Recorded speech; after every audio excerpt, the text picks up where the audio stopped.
Hello बच्चों, let's read the question. Question is choose the correct set of true false for the following statement. Following statement के लिए आपको correct set of true false select करना है. Let's see the key concept. First है हमारे पास silver chloride है, that is AgCl. It is more soluble in very concentrated sodium chloride solution. So it is more soluble in NaCl. NaCl में ये ज्यादा soluble होता है देन प्योर वाटर. क्यों ज्यादा सोल्यूबल होता है? क्योंकि कॉमन आयन इफेक्ट है. कॉमन आयन इफेक्ट की वजह से ये ज्यादा सोल्यूबल होता है. तो ये स्टेटमेंट बिल्कुल ट्रू है. ओके अगर हम सेकंड देखें, pH of buffer solution does not change on addition of small amount of an acid और base.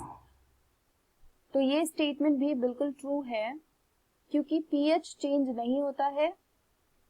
pH will not change acid और बेस इन बफर सोल्यूशन, क्योंकि बफर सोल्यूशन का characteristic feature ही यही है कि अगर हम उसमें कोई भी एसिड या बेस ऐड करते हैं बाद में तो उसका pH में कोई चेंज नहीं आता. सो सेकंड ऑप्शन भी करेक्ट है, right. So this is also true. Third है addition of NH4Cl does not affect the pH of solution of NH4OH. जब हम NH4Cl को राइट इसको अगर हम ऐड करते हैं तो pH चेंज होगा, क्योंकि क्या करता है ये NH4Cl एक सॉल्ट है, राइट. एंड बफर सोल्यूशन होता है, buffer solution is mixture of weak base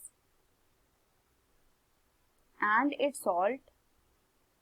तो अगर हम सॉल्ट में ही ऐड करेंगे तो बफर सोल्यूशन चेंज होगा फर्स्टली, राइट. सो ये ऑप्शन फॉल्स हो जाएगा, इनकरेक्ट है. So first statement is also true, second is true and third one is false. Let's see the fourth statement. Fourth statement is showing that degree of hydrolysis of ammonium acetate does not depend upon the concentration of ammonium acetate solution. So as we know that degree of hydrolysis is KH. If we see the formula of KH, so that will be equal to alpha square 1 minus alpha square, right. So in this case the concentration of ammonium acetate is not mentioned. So that is why this is also correct, that is true. And fifth is a mixture of acetic acid and sodium acetate can act as buffer solution. So it is also true because acetic acid is a weak acid and sodium acetate is a salt of its acetic acid, right. So option A will be the correct option for this question. I hope you understand it well. All the very best.